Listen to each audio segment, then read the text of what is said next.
मैं भारत को भारतीयता की मान्यता के आधार पर फिर से खड़ा करना चाहता हूं, उस काम में लगा हूं। शक्कर जैसी ही दूसरी जो सबसे खराब चीज है जिससे आप नफरत करिए, घृणा करिए, उसका नाम है डालडा, वेजिटेबल ऑयल। डालडा के नाम से तो आप सब समझते हैं। डालडा से नफरत करिए, इतनी नफरत करिए कि उसको छूने का भी नहीं, बहुत ही खराब।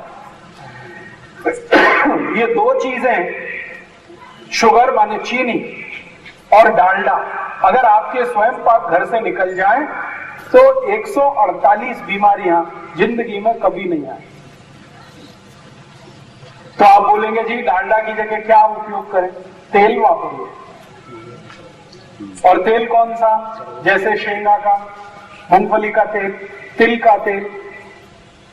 तिल का तेल, मूंगफली का तेल आपके लिए सबसे अच्छा है जिस क्षेत्र में आप रहते हैं। अगर आप चाहें तो सरसों का तेल भी खा सकते हैं, राई का तेल भी उपयोग कर सकते हैं, आप चाहें तो नारियल का तेल। लेकिन आप जहां रहते हैं, इस 40 गांव के आसपास का जो क्षेत्र है, यहाँ के लिए सबसे अच्छा शेंगा तेल ही है और तिल का तेल। सोयाबीन बिल्कुल नहीं, गलती से भी नहीं।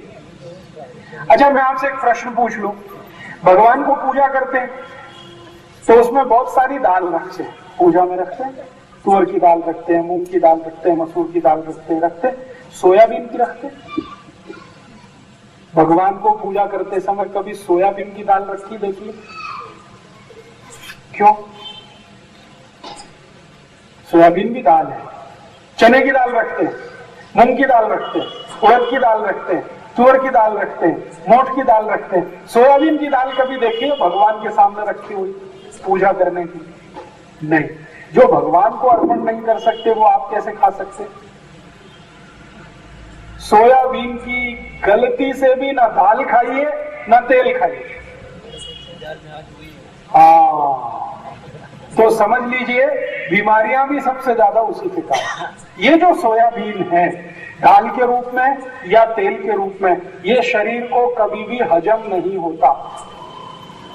या दूसरे शब्दों में कहूं तो सोयाबीन का कुछ भी आप खाएं, शरीर उसको डाइजेस्ट नहीं कर सकता, उसका पाचन नहीं कर सकता, क्योंकि उसको पचाने के लिए जो कुछ एंजाइम्स चाहिए वो है ही नहीं मनुष्य के शरीर में। तो आप बोलेंगे फिर ये किसके लिए है? सोयाबीन को पचाने की ताकत सिर्फ डूकर में है और किसी में। डूकर के पोट में एक एंजाइम बनता है, वो सोयाबीन को पचा सकता है, बाकी किसी के भी शरीर में वो एंजाइम नहीं है जो सोयाबीन को पचा सके। आप कहेंगे सोयाबीन में तो प्रोटीन है। हाँ, प्रोटीन है, लेकिन प्रोटीन को डाइजेस्ट करना पड़ेगा, उसके लिए जो एंजाइम चाहिए वो पोट में है ही नहीं। इसलिए मनुष्यों को सोयाबीन का तेल, सोयाबीन की दाल, सोयाबीन का कुछ भी, सोयाबीन का अगर वो आता है ना दूध आजकल आने लगा, ये सब निषिद्ध है आपके लिए। आप कभी मत खाना है, कितना भी सस्ता मिले कभी मत खाना, और कितना भी महंगा मिले तेल खाना, मूंगफली का हो, तिल का हो, सूरजमुखी का हो। नहीं तो मैंने आपको कहा एक तेल आता है सरसों का, सरसों का तेल इधर चलता, राई का तेल जिसको कहते, नहीं चलता तो छोड़ दो, जो आपके यहाँ चलता वही लो, लेकिन शुद्ध तेल खाना। ये वेजिटेबल ऑयल भी है ना, ये भी तो तेल ही है ना, ये नहीं खाना था। डालडा, या डालडा जैसे नाम से आता है, गगन, तरंग, नंबर 1, हनुमान जी, ये और वो, ये सब खतरे ही खतरे हैं, जहर ही जहर। तेल खाना हो, शुद्ध सीधा सीधा तेल खाना। और मैं तो आज आपको ये भी कहूंगा, रिफाइंड तेल भी कभी मत खाना। रिफाइंड और डबल रिफाइंड और ट्रिपल रिफाइंड, जितना ज्यादा तेल रिफाइंड होता है उतना ही जहर उसमें बढ़ता चला जाता है। मैंने अभी पिछले 3 साल एक एक्सपेरिमेंट किया खुद। मेरे पास 100 से ज्यादा ऐसे पेशेंट हैं जिनको डायबिटीज और डायबिटीज के साथ ब्लड प्रेशर और ब्लड प्रेशर के साथ गुर्दे दुखना, ऐसी 4-5 बीमारियां एक साथ हैं, एक ही शरीर में 4-4, 5-5 बीमारियां। ऐसे 100 से ज्यादा मरीजों को मैंने क्या किया, कोई औषध नहीं दिया, उनको बताया नहीं। हमारे होम्योपैथी में मैं जो चिकित्सा करता हूं, हम बोल बोले नहीं तो मालूम नहीं है सामने वाले को कि वो औषध खा रहा है कि नहीं खा रहा है। वो आपने देखा सफेद सफेद गोलियां होती है छोटी छोटी मीठी मीठी, हम उसमें औषध नहीं डालते कई बार, लेकिन पेशेंट तो खाता, वो सोचता अरे ये औषधि है, क्योंकि औषध उसमें डालो या ना डालो गोली एक ही जैसी, हम उसको प्लेसिबो कहते हैं, बिना औषध के।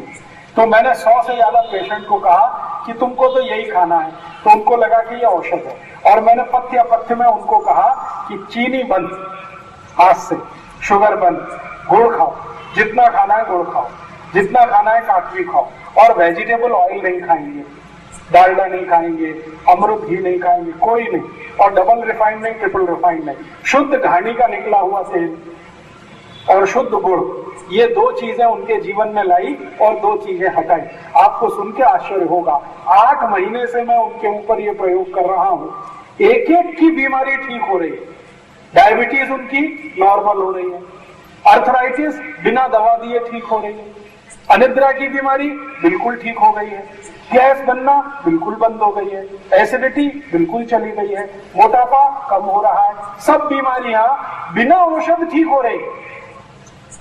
लेकिन वो पेशेंट नहीं जानते, मैं जानता हूं। पेशेंट क्या सोचते, ओ राजीव भाई की औषध बड़ी मात्र से। तो आपके स्वयं पाक घर से जो निकालने की चीज है वो एक तो शक्कर है, चीनी, और दूसरा है डालडा, घी। इन दोनों को जितनी नफरत कर सके उतनी करिए। और प्रेम करना है, मोहब्बत करनी है तो गुड़ के साथ करिए, काकवी के साथ करिए। और प्रेम करना है, मोहब्बत करनी है तो शुद्ध तेल के साथ करिए, जो घानी से निकल के आपके घर में आता है। शुद्ध तेल जितना भी खाएंगे कोई परवाह मत करिए, बिल्कुल हृदयघात की चिंता मत करिए। बहुत बार डॉक्टर आपको बोलते हैं ना, तेल मत खाओ, घी मत खाओ, नहीं तो हार्ट अटैक आ जाएगा। ऐसे सभी डॉक्टर के साथ में चैलेंज करके शास्त्रार्थ करना चाहता हूं। तेल और घी शरीर के लिए उतना ही आवश्यक है जितना आपके शरीर के लिए पानी। अगर तेल घी नहीं होगा शरीर में, आपका शरीर नहीं चलेगा। आप जानते हैं ये आपके घुटने चलते हैं, कमर आप नीचे ऊपर होते हैं, सवेरे से शाम तक कितनी बार आप बैंड करते हैं फिर भी ये काम करती है, कितना किलोमीटर चलते हैं फिर भी ये काम करते हैं। ये सब तेल और घी का ही प्रताप है। तेल भी चाहिए शरीर को, घी भी चाहिए, लेकिन कौन सा तेल और कौन सा घी, ये महत्व की बात है। फैट्स चाहिए, बिना फैट्स के जिंदगी चलेगी नहीं, लेकिन अच्छा वाला फैट चाहिए, जिसको सरल भाषा में कहूं गुड फैट्स चाहिए। और ज्यादा अच्छी भाषा में कहूं, परिष्कृत भाषा में कहूं तो आपके शरीर को हाई डेंसिटी लिपोप्रोटीन जरूर चाहिए, HDL।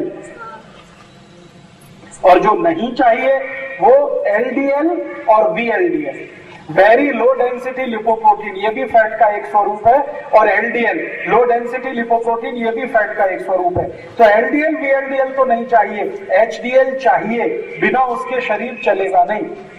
और HDL सबसे ज्यादा मिलता है वो शुद्ध तेल में ही मिलता है। शुद्ध तेल माने जो घानी से निकलकर सीधे घर में आया वो तेल। आप कहेंगे जी उसमें बांस आती है, वो बांस ही तो उसकी प्रोटीन है। फिर आप कहेंगे वो दिखने में अच्छा नहीं लगता, उसका कलर ही प्रोटीन है। अगर तेल का कलर निकाल दिया तो तेल का सत्यानाश कर दिया आपने, उसकी बास निकाल दी तो तेल सवा सत्यानाश हो गया। उसकी बास और उसका रंग, ये दोनों आपको जो खराब लग रहे हैं, वास्तव में वही HDL है, उसी में से HDL बनेगा, और वो बहुत आवश्यक है। करने चलेगा, खरडे चलेगा, राई का तेल चलेगा, करने का तेल चलेगा, सूरजमुखी का चलेगा, आपको शेंगा का तेल चलेगा, आपको तिल का तेल चलेगा, आपको नारियल का तेल चलेगा, सूरजमुखी सोयाबीन छोड़कर कोई भी चलेगा। हाँ, एक तेल नहीं चलेगा, वो ध्यान रखना, वो भारत में तो होता नहीं है, आजकल बाहर से आने लगा है, पामोलिन तेल, ये नहीं चलेगा। ये पामोलिन तो बहुत ही खराब है, खराब से भी ज्यादा खराब है, डालडा से भी ज्यादा खराब है पामोलिन। कारण क्या है, पामोलिन को डिसइंटीग्रेट करने के लिए शरीर का तापमान ही चाहिए कम से कम 40 से 47 डिग्री, और वो होता नहीं कभी।